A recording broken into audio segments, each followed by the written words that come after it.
If you press this button 2 times, it will automatically tilt it.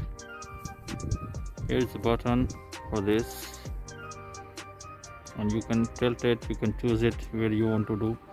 And another button is this, so you can do it, you can hold it for a while and all. Here this is motor, और उसके बाद में ये आपका